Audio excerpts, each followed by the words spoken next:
Okay, small investment, huge fun factor. Those are the kind of summer activities we're always on the lookout for here at Studio 5. Nikkala Stephens with the website Crafting Chick, she gets that goal. In fact, she has a fun water activity that combines two summer staples, water balloons and sidewalk chalk. Nikkala, great to have you. What's the outcome then? Oh, sidewalk chalk water bombs. It's what every kid dreams of. It's what every kid dreams about. You said that like I should know. Oh, well, sidewalk chalk water bombs, of course. What's a sidewalk chalk water bomb? You put the sidewalk chalk inside the water balloon, and then you paint your driveway with it. So am I grinding up the sidewalk chalk into a powder form or what? Nope, just use food coloring and cornstarch and mix it up, and then use one of the water balloon pump sprayer fill things. Yes. Guys.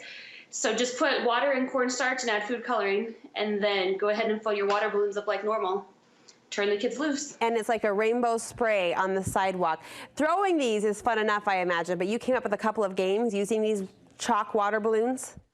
Anytime I can use the word challenge, my boys are a lot more interested to play my games. So we had a toss challenge, but the water balloons won't break on a toss, so it's more of an overhand throw, and they get to stand back and take their best shot at getting their water balloon in the hula hoop.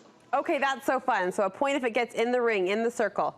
Right. And I like your use of the word challenge. That gets the boys fired up every time, I'm sure. It does. Okay, what a fun, simple idea. And you have more ideas, I know, on your website? Yeah, on thecraftingchicks.com, we have a summer survival series that every week has a theme with activities and games and even snack ideas to help moms keep those kids busy on the break. Cool. We will look for that, Nikkala. Thank you so much. Thanks, Brooke.